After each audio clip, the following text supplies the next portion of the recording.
자, 오늘은 7주차 두 번째 시간인데요. 지난주에 우리가 아키텍처 설계라는 걸 했는데, 아키텍처 설계라는 거는 소프트웨어를 우리가 설계할 때 큰 덩어리를 자르고, 그 다음에 그 덩어리들이 어떻게 협력하는지, 그리고 그 아키텍처에 많이 출연하는 유형들, 뭐 CS라든지 아니면 MVC라든지 뭐 여러 가지 우리가 배웠습니다. 그죠?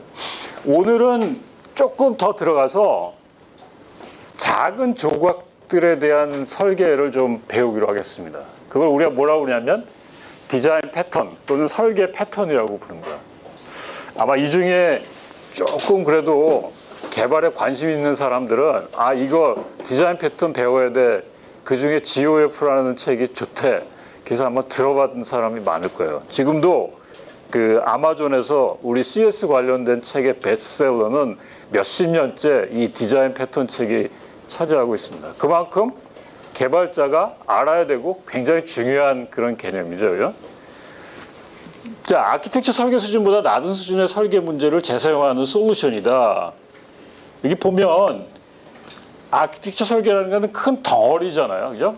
우리 지난번에 패키지 다이어그램 같은 걸로 우리 시퀀스 다이어그램을 그리면 그 시퀀스 다이어그램 안에 있는 클래스들의 묶음이 하나의 큰 덩어리가 된다고 그랬죠. 그죠? 그래서 그 덩어리 레벨의 디자인을 우리가 아키텍처 설계라고 하고, 클래스 단위 레벨의 설계들이 있는데 우리가 클래스 다이어그램 같은 거에서 이런 거 많이 그렸죠. 그죠? 그래서 이 디자인 패턴은 주로 클래스 다이어그램 안에 있는 이런 클래스들이 어떤 역할을 하고 얘하고 어떻게 협력하는지가 패턴이라는 건 뭐죠? 많이 출연하는 어떤 사례들이죠. 그죠? 우리 뭘 얘기할까?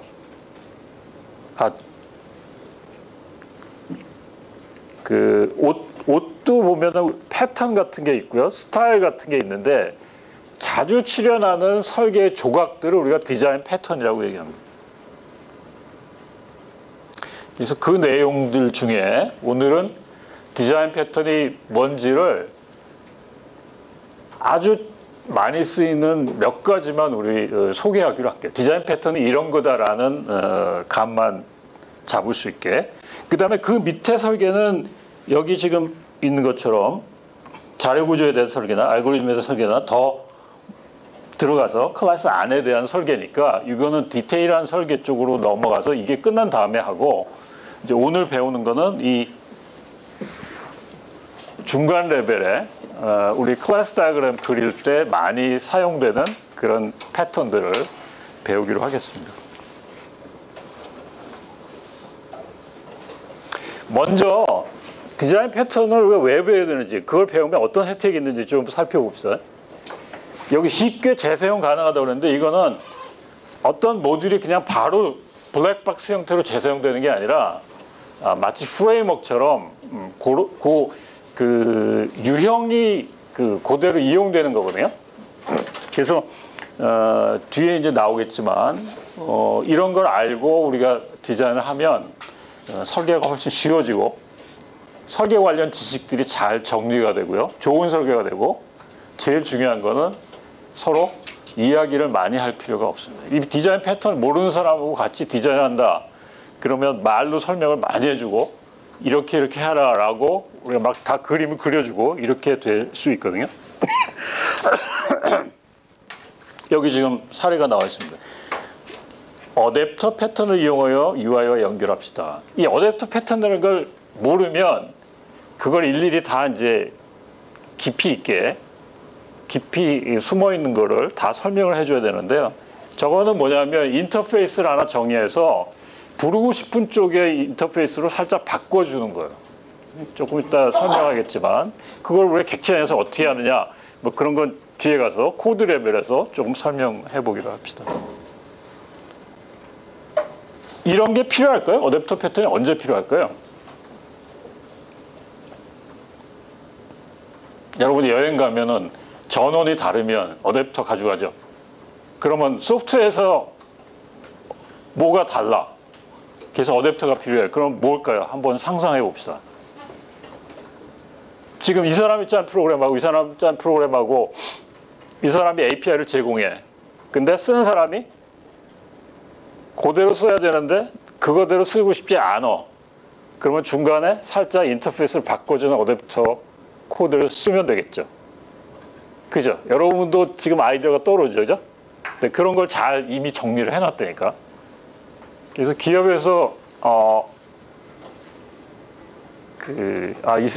이 사람이 진짜 프로그램 능력이 있는 사람인지, 코딩 능력이 있는 사람인지를 볼 때 코딩 시험도 보지만 말로 설명해서 이 사람이 잘 할 수 있다, 어느 레벨이다 딱 판단할 수 있는 거는 패턴 몇 개만 물어보면 다 드러나요.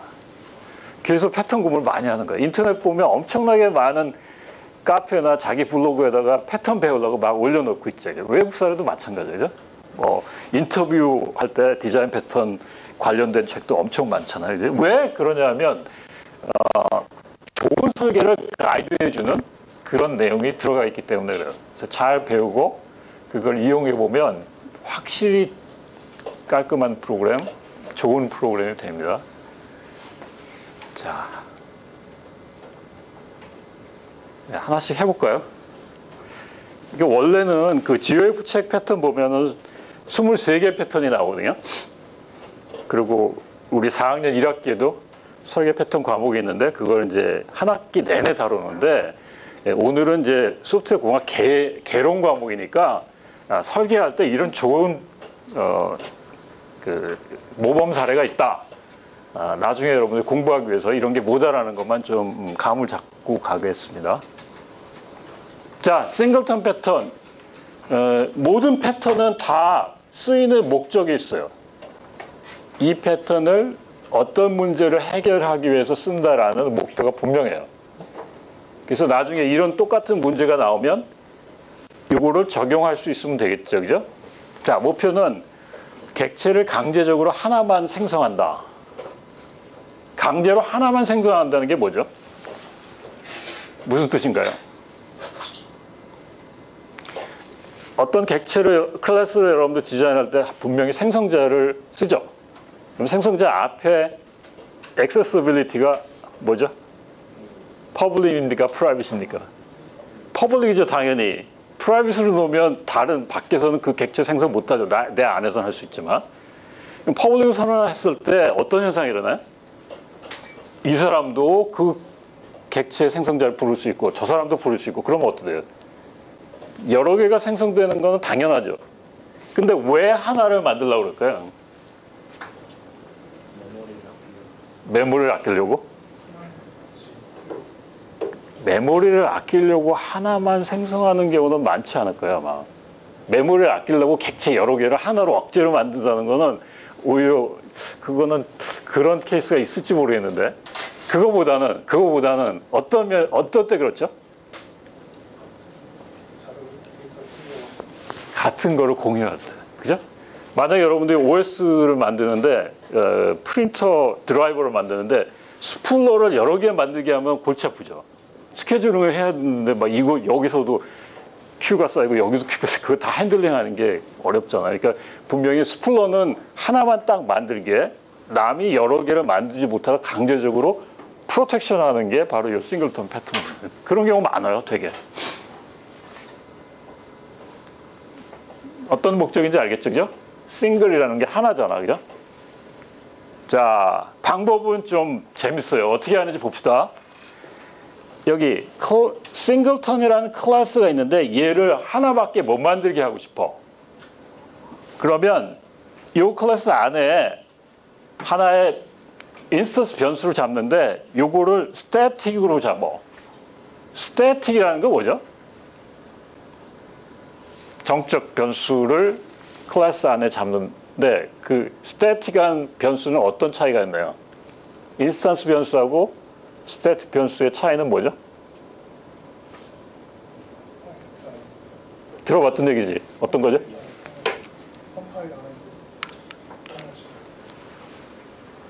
컴파일 안에서 사용할 수 있다. 아마 정적 함수하고 조금 다르게 생각하는 것 같아. 헷갈리는 것 같은데.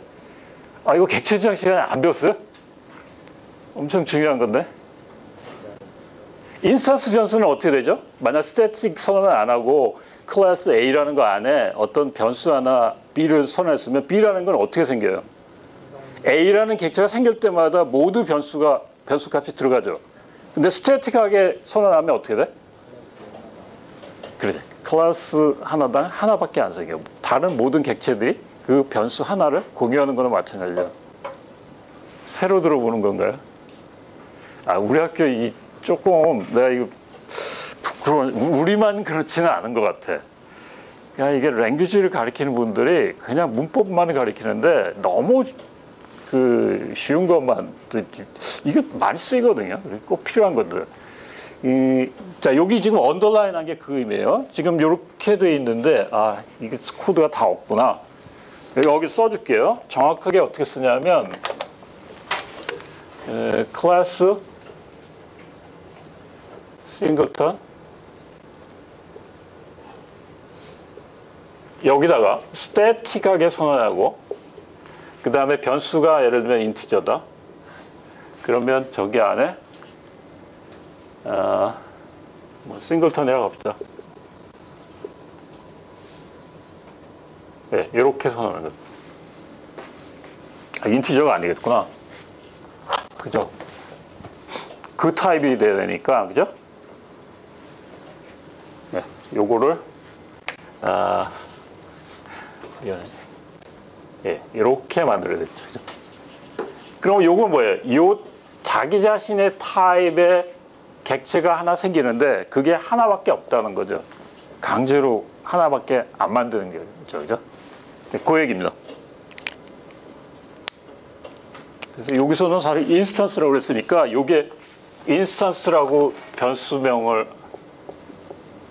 한 거나 마찬가지죠. 이렇게. 그죠? 자, 그게 첫 번째 해야 될 일이에요. 그 다음에는 생성자가 있는데 이 생성자에 이 앞에 마이너스 붙인 건 뭐죠? 프라이빗을 밖에서 쓰지 못하게 만들어야 돼. 밖에서 쓰면 여러 개 만들어지잖아요. 그죠? 그래서 한 개만 만들게 하고 그러면 만든 생성자를 어떻게 밖에서 써? 그 생성자를 적분할 수 있는 함수를 줘야 되겠죠. 그죠? 그게 바로 요거예요. 인스턴스라는 함수. 그래서 얘는 지금 퍼블이잖아요. 프라이빗이 아니고. 그죠? 자, 그래서 그렇게 구현하면 되는데 한 가지 이제 주의할 점이 요거죠. 요 인스턴스라는 함수를 구현할 때 어떻게 구현해요? 인스턴스를 만드는데 만약에 아직 얘가 안 만들어졌으면 만들고 만들어져 있으면 만든 얘를 리턴하면 되죠. 이 코드가 이해가 되네. 혹시 이 코드 안에서 좀 잘 이해가 안 되는 부분 있나요? 다 돼요? 이 싱크로나이저 알아요?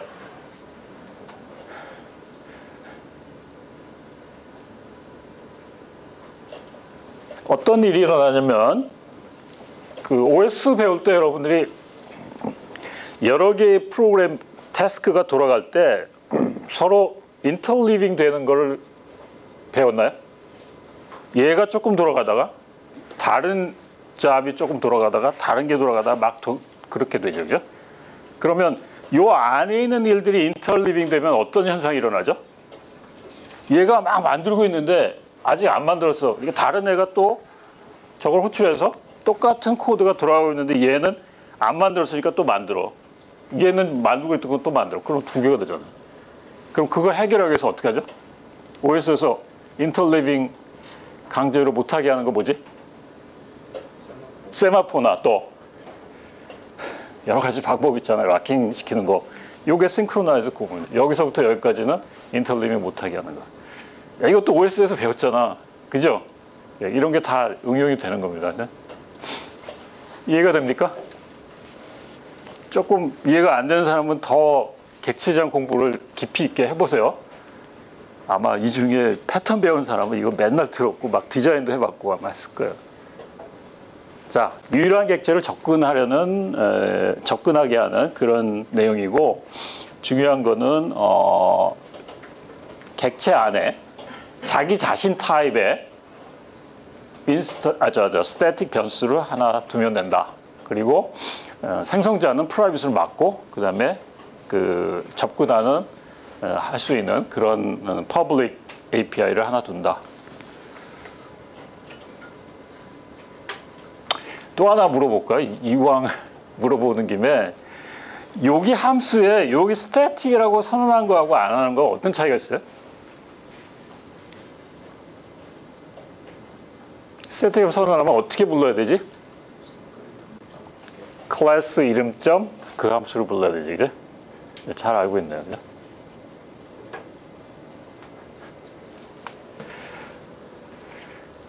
얼굴이 다들 어두워지는데 다시 잘 복습해 보세요. 이게 우리 환경에는 자바를 엄청 많이 쓰기 때문에 자바를 정확히 알아야 돼요.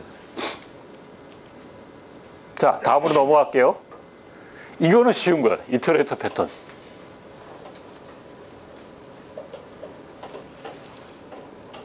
말이 되게 어렵죠, 그죠? 이게 우리가 프로그램 할 때 보면 어떤 현상이 일어나냐면 자료 구조 같은 걸 우리가 만들었어. 예를 들면 리스트라는 걸 생각해 봅시다. 그럼 링크 리스트를 만들면 어떤 함수는 어떤 그 프로그램은 링크 리스트에 있는 제일 처음 아이템부터 맨 뒤에 있는 것까지 하나씩 다 뒤져가면서 무슨 일을 하게 되죠. 그게 뭐죠? 반복해서 하는 일이죠. 이터레이션이죠, 그죠? 그쵸, 그죠? 자, 그런 일이 있을 때 이런 패턴이 되게 많이 쓰입니다. 자, 요 클래스 타입을 한번 볼까요? 내가 지금 사용하려는 자료 구조가 지금 얘야.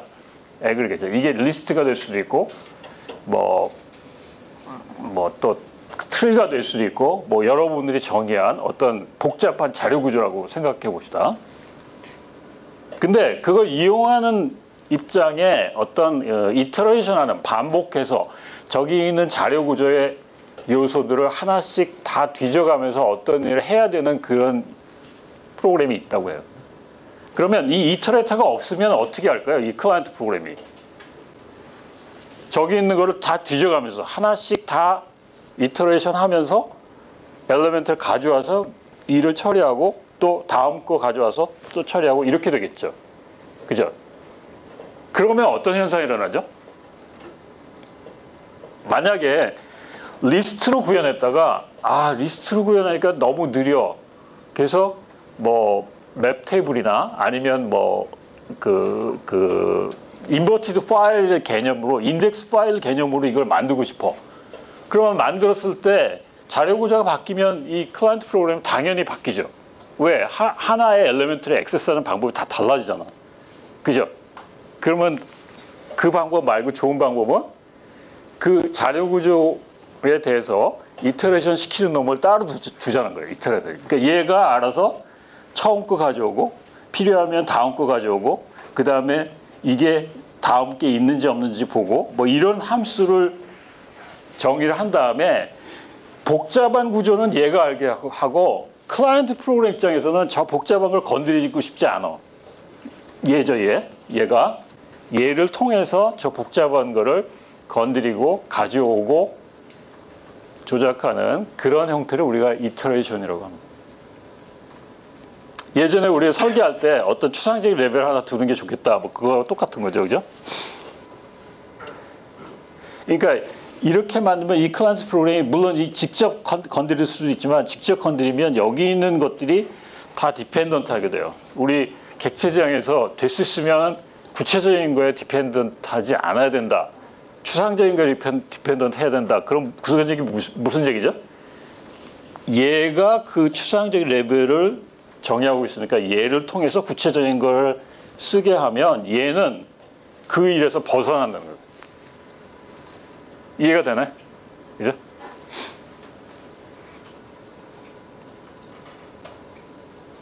여기 있는 것 중에 이거는 그냥 이터레이션 패턴을 그냥 개념적으로 그냥 설명한 개념도고요. 여기 지금 팩토리 메소드라는 의미는 뭐냐면 얘가 여기 있는 그 객체를 계속 공장처럼 만드는 역할을 한다는 거예요. 마치 생성자처럼.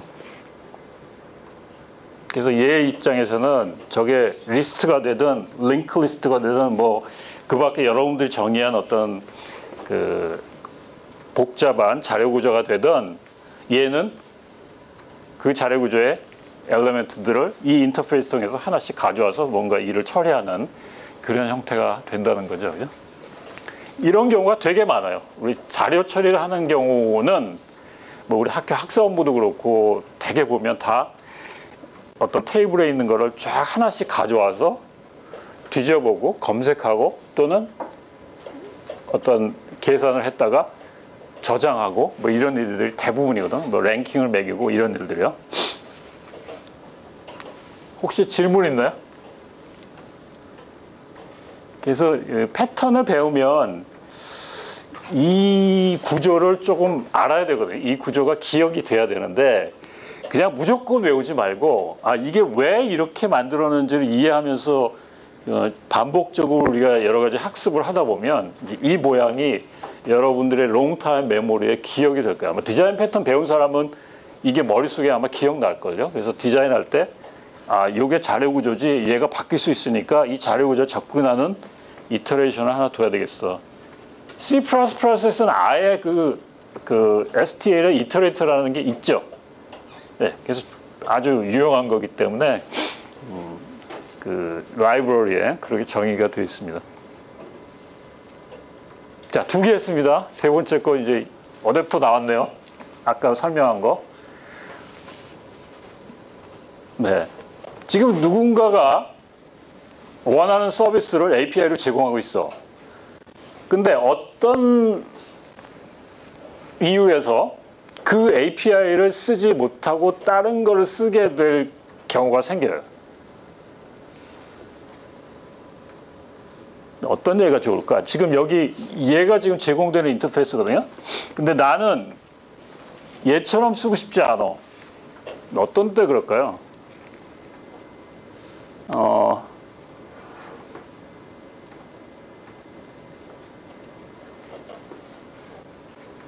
이런 경우가 있어요. 지금 이 클라이언트가 얘 말고 다른 것도 계속 쓰고 있는데 그 다른 거 쓰는 거하고 좀 맞추다 보니까 얘가 제공하는 인터페이스대로 쓰지 않는 경우가 굉장히 많아요. 특히 뭐 통신 같은데 뭐 그런 데서는 원래 제공된 API 말고 내가 나름대로 정의한다든지 아니면 다른 거하고 연동해서 하기 위해서 이제 그런 API를 정해서 쓰는데 그럴 때 이 중간 레벨에 내가 쓰고 싶은 대로의 API를 정의하고 그거를 상속받은 클래스에서 요거를 구현할 때 그 안에는 어떻게 집어넣어요? 그냥 요 호출된 거를 살짝 요거 호출되는 걸로 살짝 바꾸는 거죠. 그죠? 저 밑에 문장에 보면. 그죠? 이해가 되나요? 그러니까 클라이언트가 얘를 불렀을 때 실제 가보면 뭘 부른 거야? 얘를 부른 거죠. 그죠? 네, 그 얘기예요. 네, 이게 되게 많이 씁니다. 특히 남이 짠 프로그램, 되게 오래된 프로그램을 내가 조금 손봐서 리팩터링 할 때 더 좋고 이해하기 쉽고 더 간편한 방법으로 내가 API를 정의해서 쓰는 경우가 많거든요. 그런 레거시 시스템을 만약에 리엔지니어링 할 때, 리팩터링 할 때 저런 걸 많이 써요. 자, 조금 더 복잡한 문제로 넘어갑니다. 이게 복잡한 게 아니라 어떻게 보면 여기 아이디어들이 신선하게 느껴질 경우가 있어요. 저거 어떻게 저런 아이디어를 생각해냈지? 아주 재밌는 게 많은데요. 이거 한번 해봅시다. 자, 지금 어떤 문제냐면 기본적인 어떤 클래스가 있어. 기본 동작이 있고 그 기본 동작에 내가 뭘 추가하고 싶은 기능이 있어. 그래서 여기 지금 existing 클래스 안에 오퍼레이션이 기본적인 동작이고 추가하려는 게 저기 feature A, B, C들이에요.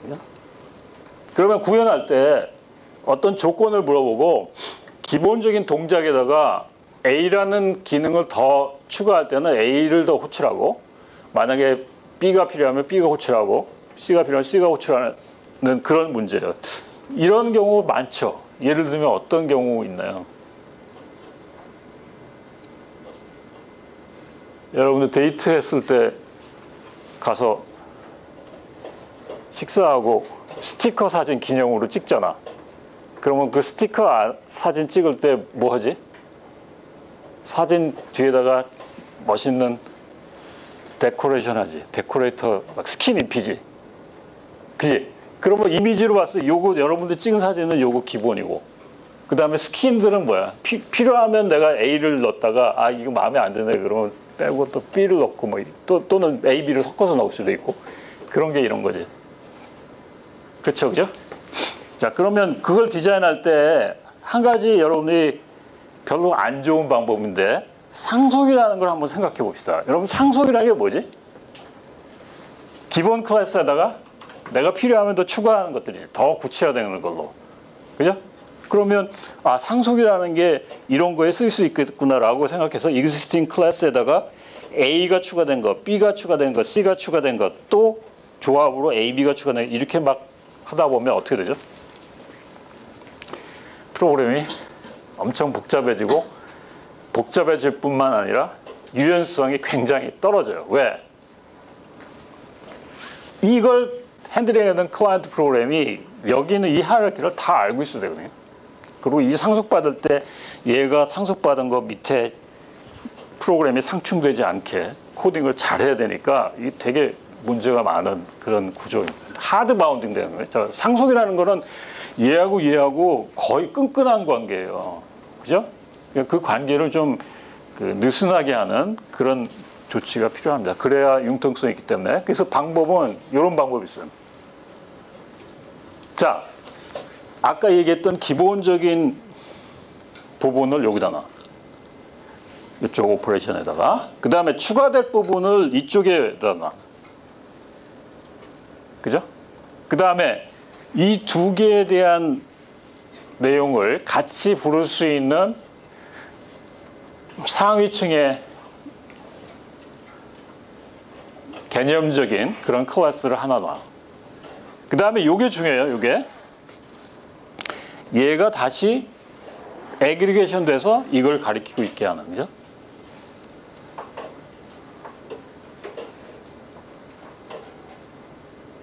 자, 그래서 클라이언트 입장은 어떻게 되냐면 기본적인 거에다가 그 다음에 계속 여기 있는 부수적인 거를 애그리게이션으로 추가할 수 있어요. 왜? 이게 리커시브하게 지금 애그리게이션 돼 있잖아요. 그죠?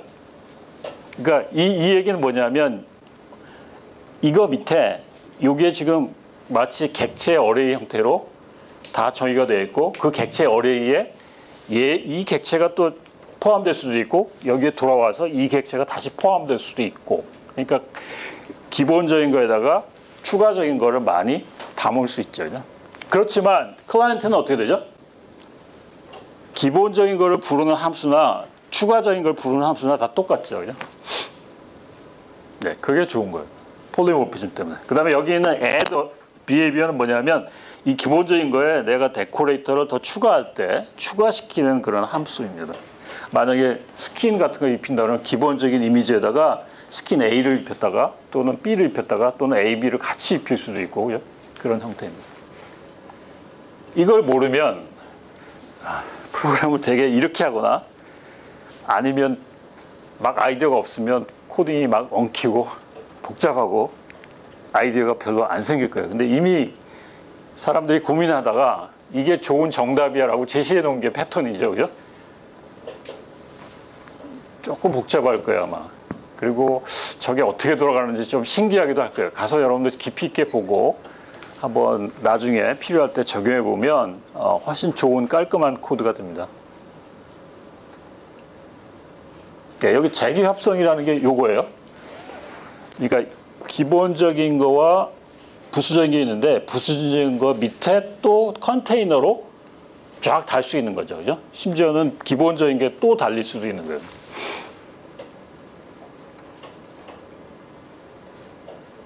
자, 점점 어려운 걸로 가네요. 몇 개 더 있는데, 예, 패턴이 한번 배우고 나면 이제 그렇게 어렵진 않은데 처음에 배울 때는 조금 어려울 거야 아마. 그러니까 계속 좀 보고 공부해보고 여러 가지 자료를 통해서 한번 저걸 왜 저렇게 만들었지? 왜 저런 구조지?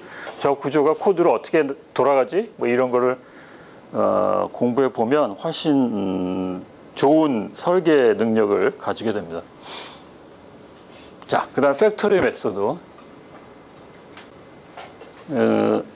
얘는 어떤 때 쓰냐면 그런 경우가 있어요. 지금 이것도 그림으로 그려볼까?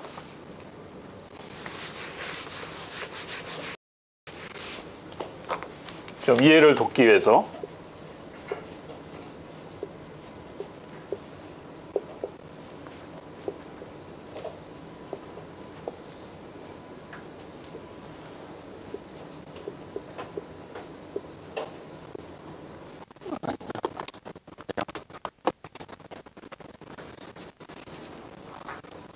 자동차로 봅시다. 그 다음에 여기는 여러분들이 갖고 싶은 차 뭐죠? 테슬라. 그 다음에 또 갖고 싶은 차 뭐 포르쉐. 그 다음에 자, 여러분들이 자동차 견적을 내는 프로그램을 한번 생각해 봅시다. 자, 클라이언트 프로그램 여기 있어요. 여러분들 이제 짜야 돼.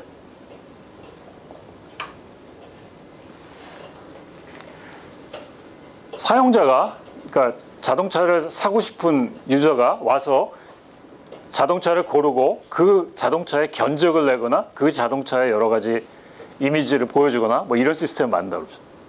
그러면 여러분들이 이 클라이언트 프로그램 짤 때 당연히 스위치 문장이나 if 문장을 써서 사용자가 얘를 원하면 이 생성자를 만들어주고 여기에 대한 인포메이션을 막 뿌려주고 액세스해오고 막 이렇게 되겠죠. 그죠? 또 만약에 이게 아니라 포르쉐를 원한다 그러면 이 객체를 만들고 여기다가 그 사용자가 원하는 옵션을 다 달고 그 다음에 전체 자동차의 가격이나 뭐 여러 가지 옵션을 여기다 다 달아서 견적을 주겠죠. 또 다른 거 원하면 또 그러겠죠. 그러면 자동차가 계속 새로운 게 나오니까 이 프로그램은 자동차가 생산돼서 하나 더 추가되면 계속 고쳐야 되지. 그지? 하드바운드 되지. 자, 어떻게 바꿀 수 있을까? 얘가 가능하면 생성자를 직접 안 건드리게 하면 되지. 그러니까 중간에 객체를 생성하는 공장을 하나 만들어. 야, 너한테 나중에 이 객체 몇 개 중에 필요하면 어느 객체를 생성해 달라고 할 테니까 네가 알아서 그거를 생성해 줘라고 그 책임을 덜어내면 얘는 되게 자유롭게 되죠. 코딩이 굉장히 일반적이 되고 코딩이 나중에 고치지 않아도 괜찮죠. 요게 팩토리 메소드. 조금 복잡하죠, 그죠?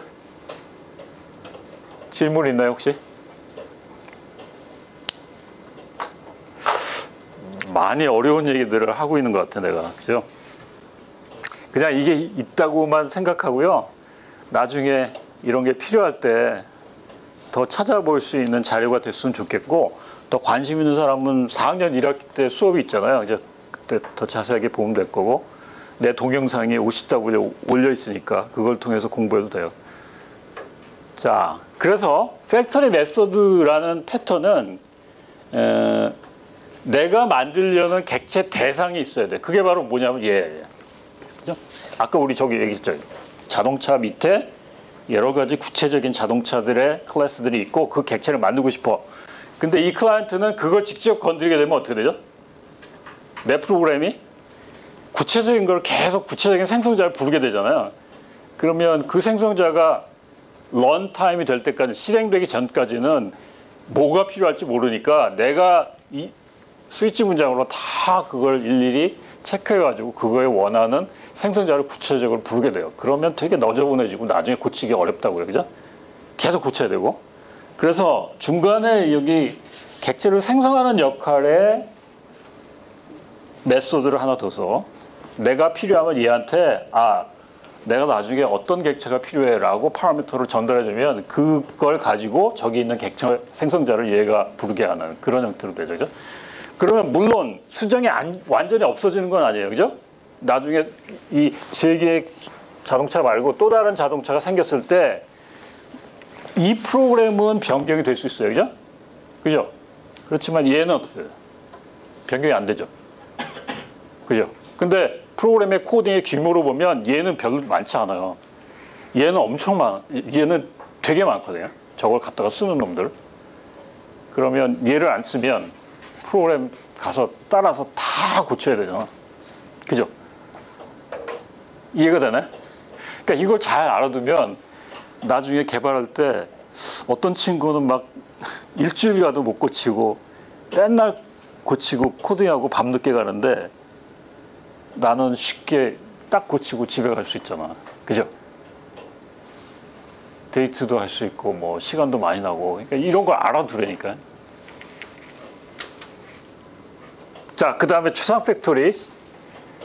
예, 요거는 팩토리 메소드하고 어떻게 보면 유사한데요. 실제는 목적은 달라요. 이건 뭐냐면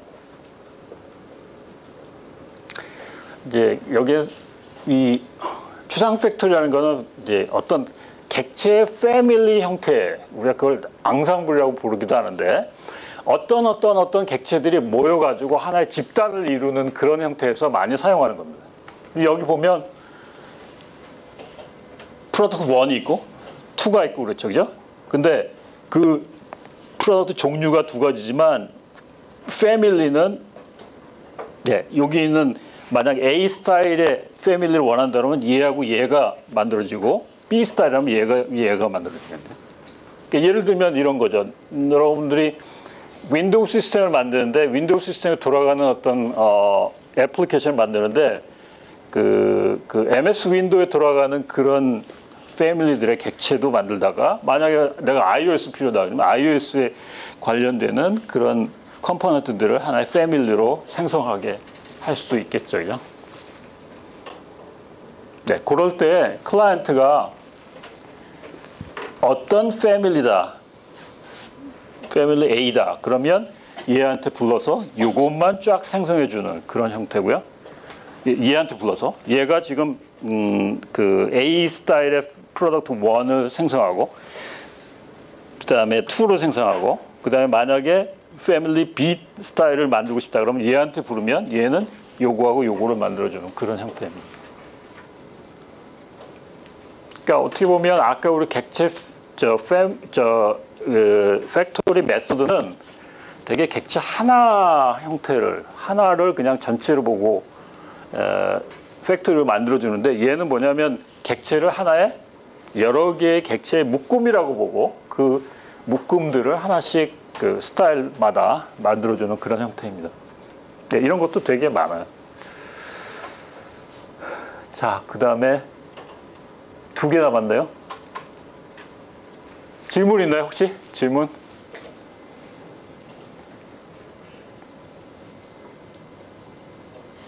우리 그냥 소프트웨어 쪽의 어떤 기술 발전이 어떤 좋은 기술이 그 발견이 되면 그것 때문에 굉장히 탁 점프가 되거든요.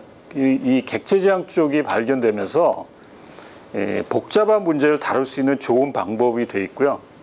그 다음에 이제 뭐 이 개념을 중심으로 해서 계속 발전돼서 요즘 프로그램들은 되게 아주 컴팩트한 그런 형태로 많이 짜게 됩니다.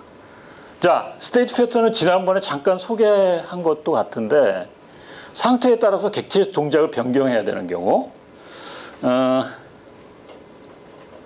예, 이게 패턴이 적용되지 않은 사례를 쓰지 않아서 그걸 조금 네, 시간이 좀 있으니까 조금 자세하게 설명할게요. 자, 인베이드 시스템 같은 경우에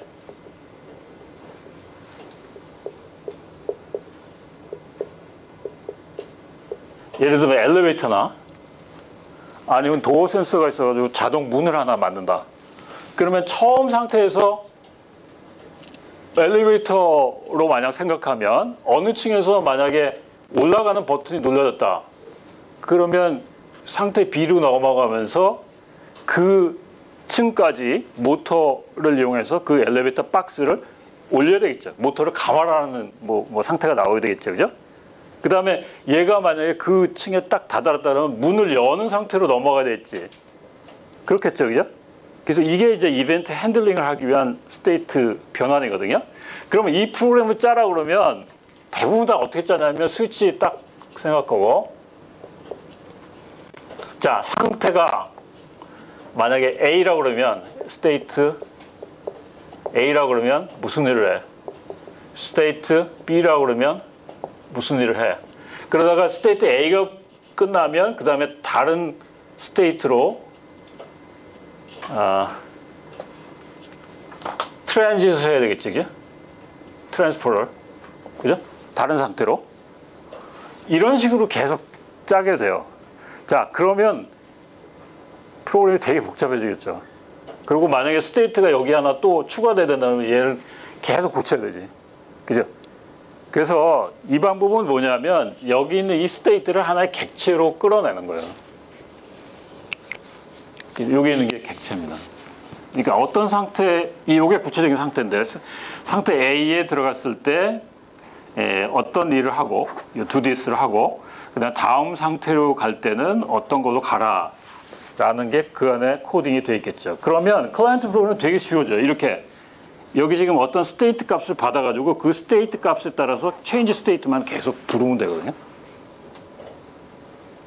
요거구나, 요 클라이언트 프로그램, 요 컨텍스트에 따라서, 이 컨텍스트가 사실은 스테이트가 여러 개, 여기 있는 객체 여러 개의 폴리모피즘으로 돌아갈 수 있는데, 그 상태에 따라서 do this를 하면 만약에 A 상태라 그러면 A 상태의 얘가 실행될 거고, B 상태로 그러면 B 상태에 대한 코드가 실행되겠죠. 왜? 컨텍스트라는 게 이 밑에 다 달려 있잖아, 그죠? 요거 상속으로, 그죠? 그래서 폴리모피즘 때문에 이렇게 우리가 쉽게 코딩을 할 수 있습니다. 그러니까 프로그램이 굉장히 조각나지만 컴팩트하죠, 되게. 만약 이렇게 짜면은 되게 장황해지죠. 모든 프로그램에, 클라이언트 프로그램에 상태에 체크하는 게 다 들어가 있고 그 상태에 따라서 다른 처리를 해야 되기 때문에 그렇습니다.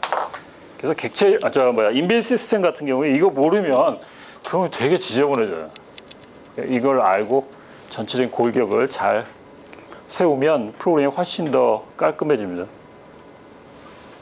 네, 여기 보니까 맥락이라는 건 뭐냐면 이 상태를 전체적으로 포괄할 수 있는 배경인 거죠, 그죠? 그 상태별로 따로 클래스에 구현하는 거죠. 그래서 나중에 클라이언트 프로그램에서는 그 상태가 어떤 상태에 따라서 폴리모피즘으로 이런 걸 부를 때가 있고 다른 걸 부를 때가 있고, 그거를 한목에 우리가 프로그램을 아주 개념적으로 추상적으로 코딩할 수 있다는 겁니다. 자, 질문 있나요, 혹시? 요즘은 현대자동차나 또는 또는 그 자동차에 들어가는 컨트롤 시스템들, 이런 게 다 C++로 작성되고 객체 지향쪽도 되게 많거든요. 그래서 이 스테이트 패턴 같은 거 알아두면 굉장히 좋은 프로그램 짤 수 있어요. 자, 마지막 거 옵서버 패턴 봅시다. 이거 되게 많이 쓰이기도 하고 한번 알아두면 좀 좋은 코드가 될 수 있는데, 이걸 모르면 이제 프로그램이 되게 비효율적이 될 수 있습니다. 자, 이거는 뭐냐면 여러분 프로그램에 그런 게 되게 많이 나와요. 그러니까 어떤 부분은 데이터를 가지고 있고 그 데이터를 갖다가 뿌려주거나 그 데이터를 이용하는 쪽의 프로그램이 있어요. 그래서 여기 클래스 라인을 보면 subject라는 놈이 데이터를 가지고 있는 놈이야. 그 다음에 observer라는 놈은 이 데이터를 가서 쓸 놈이야. 뭔지 알겠죠, 그죠? 그럼 여러분은 우리 증권거래에서 증권 가격을 현대 추이를 쫙 브로드캐스트를 하거든요. 그러니까 계속 알려주는데, 여러분들이 소속된 회사에서 그 증권 현재 가격을 분석하거나 그거를 전광판에 띄우거나 이런 프로그램을 하나 이쪽에서 짠다고 합시다. 그러면 극단적인 방법을 두 가지 생각할 수 있는데, 하나는 뭐죠? 주식 가격이 계속 변하면 우리 증권 거래소에서 계속 주식 가격을 뿌려주는 형태. 그게 뭐죠? 푸싱하는 거죠. 그죠? 또 반대의 방법은 뭐죠? 증권거래소가 좀 고자설해서 그 가격을 내가 가지고 있는데 네가 와서 알아서 가져가 변하면 그건 뭐죠? 계속 폴링하는 거죠. 그 값이 바뀌었는지 한번 보고 바뀌었으면 가져가는 형태. 그럼 두 가지 양쪽의 극단적인 방법은 어떤 단점이 있죠? 한쪽이 되게 바쁘죠. 그렇잖아. 프로그램이 되게 바빠지잖아. 얘가 만약에 값이 바뀌었을 때마다 그걸 원하는 증권회사한테 모두 뿌려준다 그러면 주식이 뭐 몇백, 몇천 개 있는데 그 가격이 변동될 때마다 얘가 다 뿌려주면 얘는 다른 일 못 하잖아요. 거꾸로 얘가 바뀌었는지 안 바뀌었는지 얘가 계속 봐야 된다 그러면 쟤는 되게 바쁘지. 얘는 한 가지만. 그렇죠? 그러면 두 가지를 절충할 수 있는 방안이 바로 이 방법입니다. 자, 이 방법의 그 순서를 한번 봅시다. 네, 처음에 이 서브젝트에 notify observer라는 게 돌아갈 거예요. 그러니까 요거는 어떤 때 돌아가냐면 이 서브젝트가 가지고 있는 값이 변화가 일어날 때 돌아가는 거예요. 그러면 아, 내가 값이 바뀌었어라고 나를 구독하는 놈들. 그러니까 여기 지금 add observer라는 건 뭐냐? 구독할 때 얘 계속 연관관계를 달아놓거든요. 이 회사에서 지금 우리 거를 구독하고 있어. 그러면 그 회사한테 지금 주가가 변동이 됐으니까 변동된 거를 간단히 통지만 하는 거예요. 주식 가격을 알려주는 게 아니라. 예? 통지만 하면 그러면 얘가 이걸 받아서 업데이트를 받아서 어떻게 해요? 얘한테 그 값을 달라고 그러면 얘가 지금 getState를 이용해서 갖다가 주는 거죠. 그래서 여기 지금 줄이 하나 빠졌는데 여기서 이쪽으로 나가는 연관관계가 있어야 돼요. 그래야 얘가 이걸 부를 수 있잖아. 그죠? 네, 그렇게 돌아가는 거예요. 그 다음에 여기 있는 add observer, delete observer는 내 데이터를 사용하는 쪽에서 더 이상 필요가 없다. 그러면 딜리트하고 쟤를 이 연관관계 끊어버리고 만약 더 필요하다 구독하겠다 그러면 연관을 지어서 여기 있는 노티파이를 보내주는 그런 상태입니다. 굉장히 많이 써요. 그러니까 이게 지금 우리 MB3 얘기하면 얘가 뭐죠? 모델이죠, 그죠? 쟤가 뭐죠? 비오죠, 그죠? 그러니까 비오가 옵서버 모델한테 너 값 바뀌었냐? 그 값 줘라고 계속 커뮤니케이션을 하는 방법입니다.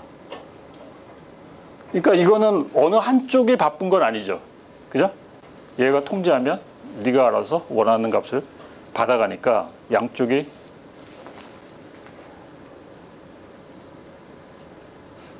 여러분들 카톡 같은 거 쓰죠. 카톡은 어떤 형태지? 브로드캐스트죠. 그죠? 메일 같은 게 메일 시스템을 쓰는 게 조금 더 이 옵서버하고 관련이 될지도 모르겠어요. 자, 질문 있나요 혹시? 한 10개 정도 될걸요, 그죠? 그래서 이 과정에서는 그 패턴을 적용하는 능력까지 원하는 건 아니고 이 패턴이 뭐다라는 걸 상식적으로만 알아두면 됩니다. 4학년 1학기 때 우리 배우는 거는 이걸 코딩도 해보고요. 이걸 또 이제 이용해서 여러 가지 문제에 대해서 디자인을 해보기도 합니다. 우리 국내에서 이 패턴을 가르치는 학교가 많지 않아요. 몇 군데 안 돼. 이게 이제 그게 사실은 이게 소프트웨어 설계를 가르치는 쪽에서는 거의 다 가르치는데 외국 대학 같은 데 보면 거의 객체지향 프로그램 또는 객체지향 설계라는 제목으로 거의 다 가르치거든요. 중요하니까. 근데 우리는 그렇지가 않아요. 자, 마지막 거 합시다. 아키텍처 평가. 내가 설계한 아키텍처가 좋은 설계인지 나쁜 설계인지를 판단해 보는 어떤 기준이 판단하는 방법.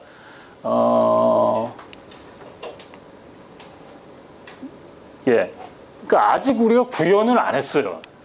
그러니까 되게 어렵겠죠, 그죠? 설계한 거 가지고 얘가 어떤 부분이 문제가 될 거다, 어떤 부분이 이 버틀렉이다 이런 거를 찝어내야 되니까 되게 어려워요. 그래서 두 가지 방법인데 하나는 시나리오 기반의 평가 방법이고 하나는 여러 가지 소프트웨어 품질 속성을 이용해서 그걸 평가해 보면 주관적으로 평가해 보는 방법이 있습니다. 그래서 요거는 미국에 있는 카네기 멜론 대학에서 만든 내용인데요.